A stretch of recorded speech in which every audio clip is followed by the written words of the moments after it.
अस्सलाम वालेकुम, most welcome to skills forever. आपके लिए एक नहायत यूनिक सी वीडियो लेके आई हूँ, जिसमें मैं आपको बताऊँगी कि हमारी जो पूरी कमीज़ है उसके हम किस तरह से हम उसका चेस्ट का निशान कैसे लगा सकते हैं, फ़िटिंग का जो निशान है वो हम कैसे लगाएंगे, जो उसके चाक जहाँ तक रखने हैं उनकी फ़िटिंग हम कैसे करेंगे। तो इन सब बातों के लिए आइए हम वीडियो जो है अपनी स्टार्ट करते हैं। जो लोग मेरे चैनल पे नए हैं वो चैनल को सब्सक्राइब करें, लाइक करें, वीडियो को शेयर किया करें। एक अहम बात जो मैंने आपको बतानी है, जैसा कि मैंने कहा था कि जो कमीज़ की फ्रंट साइड होती है वो 1 इंच छोटी रखा करें जब आप कटिंग करते हैं। तो लेकिन अगर हमने बैन लगाना है, कॉलर लगाना है, तो हम अपने कमीज़ की उस तरह से कटिंग नहीं करेंगे। उसके लिए हम रेप कटिंग करेंगे, आधे इंच पे रख के हम उसकी रेप कटिंग करेंगे, क्योंकि हमने फ़्लैट कॉलर लगाना होता है, मतलब कॉलर लगाना है या फ़्लैट बैन लगाना है, तो फिर वो सेट नहीं आता है। तो ये देखें, मैंने निशान लगाया हुआ है, तो इस तरह से हम इसकी रेप कटिंग करेंगे। ये आपको विज़िबल हो रहा होगा, पैमाने के नीचे से भी नज़र आ रहा होगा आपको कि किस तरह से हमने इसकी कटिंग करनी है। ये देखें, मैंने निशान लगाया हुआ है। इस तरह से निशान लगाने के बाद हम उसके ऊपर कटिंग कर देंगे।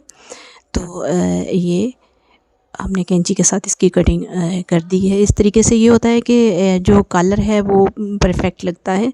अगर गोल गला हो तो उसकी सेटिंग के लिए वो वाली कटिंग होती है, लेकिन कॉलर बैन के लिए ये वाली कटिंग नहीं होती है। बाकी गोल गला अगर से कॉलर जितनी है उसके अकॉर्डिंग, ये भी एक वीडियो में बताऊँगी कि कितनी कॉलर के लिए गला आगे से कितना हमने कटिंग करना होता है, उसकी गोलाई कितनी रखनी होती है। जी, तो आइए हम नेक्स्ट पार्ट की तरफ चलते हैं।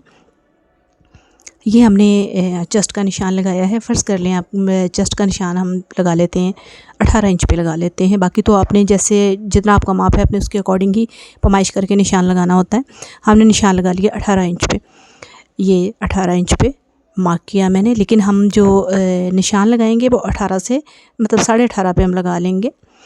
उसका फ़ायदा ये होगा कि जब आप सिलाई करेंगे तो सिलाई करते हुए आप निशान के अंदर वाली साइड से सिलाई स्टार्ट करेंगे, बाहर वाली साइड से सिलाई स्टार्ट नहीं करेंगे। ये 18.5 पे हमारा निशान हो गया है।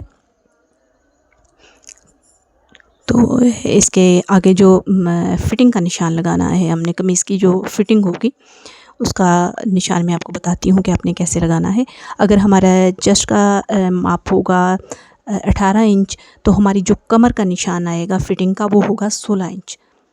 वो हम 16 इंच पे लगाएंगे, और जो चाक हमने रखने हैं वहाँ पे हम जो निशान लगाएंगे वो भी हमारा 18 इंच पे होगा। अगर चेस्ट 18 इंच है तो चाक की फ़िटिंग भी 18 इंच ही होगी। इसे इन निशानों को हम इस तरह से आपस में मिला देंगे ताकि आपको इसकी बेहतर तौर पे समझ आए। ये देखें, ये मैं आपको दोबारा भी एक लाइन लगा के भी दिखाती हूँ। ये पहले आप इसे गौर से देख लें। 18 इंच पे चेस्ट, 16 इंच हमारी कमर, और जो 18 इंच है वो हमारा चाक का निशान हो गया। ये जो मैंने एक निशान लगाया वो मैंने 18.5 पे लगाया। जैसा कि मैंने आपको बताया कि सिलाई जो है हम 18 इंच पे ही करेंगे। 18.5 पे निशान लगाने का मकसद ये है कि वहाँ से हम अपने मशीन का पैर वहाँ रखेंगे। ठीक है, ये 18 और नीचे से भी 18, ये चेक करें। बिल्कुल मैं ये सीधा ड्रा कर रही हूँ, एक लाइन मैंने ड्रा कर दी है। अब आपको ज़्यादा अच्छे से समझ आएगी। तो ये देखें, ऊपर से भी 18 है, नीचे से भी 18 है। बिल्कुल मैंने सीधी लाइन लगाई है। ये पैटर्न को फॉलो करते हुए आप अपनी कटिंग करें, कमीज़ों की सिलाई करें। यकीन करें आपको दोबारा से कभी उनको अधेड़ के ठीक करना नहीं पड़ेगा। इस कदर ज़बरदस्त उसकी परफेक्ट जो फ़िटिंग आती है। बिल्कुल न्यू लोग जो हैं वो इस तरीक़ों को फॉलो करते हुए वो बड़ी आसानी से सिलाई कर सकते हैं। जी, तो मुझे उम्मीद है आपको वीडियो की मुकम्मल डिटेल में समझ आ गई होगी। कोई क्यूरी हो, कोई भी मसला हो, आप मुझसे दोबारा पूछ सकते हैं। नेक्स्ट वीडियो तक के लिए अल्लाह हाफ़िज़।